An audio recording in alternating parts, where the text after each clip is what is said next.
एक बहुत मेरे मन में एक ये आपसे ही पूछना चाहूँगा, हालांकि उससे पहले एक बड़ा फ़नी सा सवाल है। वो सुब्रमण्यम स्वामी ने आपके लिए कहा कि आप देशभक्त हैं, ये गारंटीड है, पक्का है।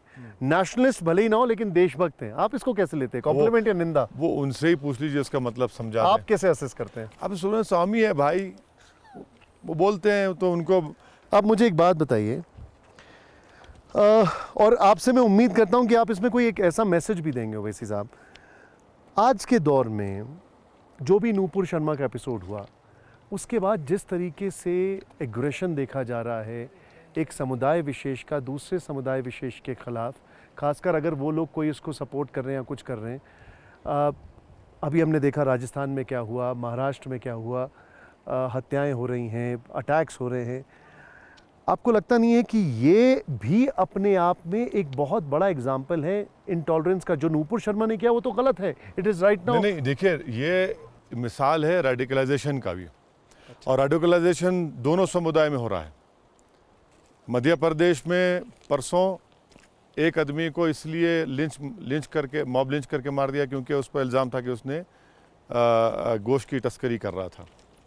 ये भी हो रहा है, इसको कोई डिनाई नहीं कर सकता। ठीक बात है। तो ये सब रेडिकलाइजेशन की मिसालें हैं। और रेडिकलाइजेशन को कंट्रोल कैसे करते हैं आप? भाषण से या मेरे बोलने से रेडिकलाइजेशन कंट्रोल होगा रूल ऑफ लॉ के इम्प्लीमेंटेशन से। आप रूल ऑफ लॉ को कानून को इम्प्लीमेंट करिए। नहीं, लेकिन आप जैसे नेता अगर एक स्ट्रॉन्ग मैसेज देंगे तब भी तो कंट्रोल होगा। अगर हम राजनीति में हैं तो उन रेडिकलाइज लोगों को हमसे ही नफरत है सबसे पहले, क्योंकि हम ये कह रहे हैं कि भारत के संविधान में रहकर हम अपनी बात करेंगे, अपने हक को हासिल करेंगे, लड़के हासिल करेंगे। मैं एक रूल ऑफ गन की बात नहीं कर रहा हूँ। मैं ये नहीं कह रहा हूँ कि किसी की हत्या करके, किसी को पीट कर।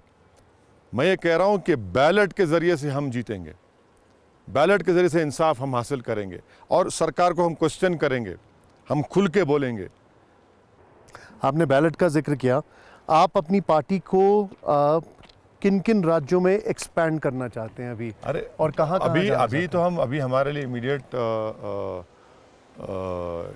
ऑब्जेक्टिव और चैलेंज है गुजरात, क्योंकि गुजरात में भी अक्टूबर नवंबर में विधानसभा के चुनाव होने जा रहे हैं। तो गुजरात में, फिर महाराष्ट्र में लोकल बॉडी के इलेक्शन है, उसमें हम तैयारी कर रहे हैं।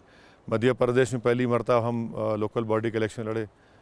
मैं उनका शुक्रिया अदा करता हूँ जनता के, हमारे उम्मीदवार कामयाब हुए। तो ये इसके बावजूद भी लोग आपको बीजेपी की बी टीम कहते हैं। मुझे फ़र्क नहीं पड़ता ना, फ़र्क नहीं पड़ता। मैं इस मिट्टी में पैदा इसी मिट्टी में जाने वाला हूँ। तो पुकारते रहिए, मुझे कोई फ़र्क नहीं पड़ता।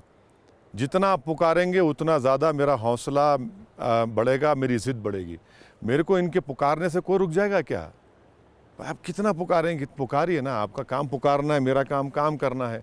अब हर कोई अगर इल्ज़ाम लगाएगा, बोलेगा तो ठीक है, लगाइए आप। मगर अगर अभी आपको इस वक्त प्राइम मिनिस्टर मोदी को 2 इम्पोर्टेंट सजेशंस देने हो तो आप क्या देंगे? मैं कहूँगा प्रधानमंत्री, आप इन पहाड़ियों में जो हमारी फ़ौज बैठी हुई है ना, चीन से मुकाबला कर, आप वहाँ पर जाइए। हमको नहीं ले जाना चाहते, वहाँ पर जाए प्रधानमंत्री। तो जाते हैं, ना, नहीं, हॉट स्प्रिंग में जाइए, जहाँ पर 60,000 फ़ौज हमारी खड़ी हुई है। ये हमको भी जाइए। हम देखना चाह रहे हमारी ज़मीन पर चीन क्यों बैठा हुआ है। हम प्रधानमंत्री से खुद भी जाने के लिए तैयार हैं? बिल्कुल तैयार हूँ।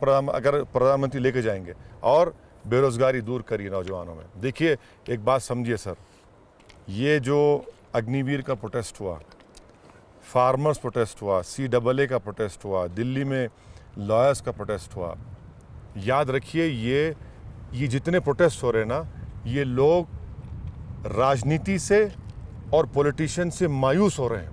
ये हमारे देश के लिए अच्छा लेकिन आप तो दूसरी तरफ ये बोल रहे हैं कि पार्लियामेंट में जो सांसद की एज है वो कम करना चाहिए, आपने बोला है। बिल्कुल करना चाहिए, क्योंकि अगर हम 18 साल में वोट डालने दे सकते हैं उसको, और हमारी 50% आबादी का हिस्सा है, 20 साल में बनने दीजिए उसको, MLA MP बनने दीजिए, क्यों ना बने भाई। हमारे पास प्रॉब्लम क्या है ना कि जब तक सफ़ेद बाल नहीं आएंगे, बुजुर्गी नहीं आती, विजडम नहीं आता। अरे कौन सा म्यार है ये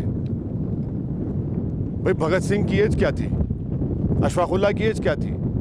20 साल में उसको MP बन के आने दीजिए, विधायक बने दीजिए, सांसद बने। देखिए उसके पास भी तो आइडियाज़ होंगे भाई। हमारा जो डेमोग्राफिक डिविडेंड है उसका फ़ायदा तो उठाना चाहिए ना हमको। आखिरी रिक्वेस्ट है मेरी आपसे ये, इस माहौल में देश की 75वीं वर्षगांठ पर अगर आप कोई शेर या कुछ बता पाएँ, कुछ सुना चाहें हमें हमारे दर्शकों को सुनाना नहीं, चाहें? शेर तो याद नहीं है, बस वही पैगाम के सारे जहाँ से अच्छा हिंदुस्तान हमारा, हम बुलबुलें हैं इसकी ये गुलसिता हमारा। ओवैसी साहब बहुत बहुत शुक्रिया। शुक्रिया सर, थैंक यू। बहुत शुक्रिया, it's an honour. Thank you. आप यहाँ तक आए और एक बहुत स्ट्रॉन्ग मैसेज आपने दर्शकों को दिया, और वो भी ये देखिए इंडस रिवर यहाँ पर है और एक तरफ इन पहाड़ियों में आप देखिए ज़रा ऊपर, एक तरफ पाकिस्तान एक तरफ चीन, हम लोग यहाँ पर अभी इस वक्त मौजूद हैं लेह में, और ओवैसी साहब ख़ास तौर पर एक मैसेज देने जनता के बीच यहाँ पर आए हैं देश की 75वीं वर्षगांठ पर। Thank you so much sir, thank you sir, शुक्रिया such an honour. Thank you sir.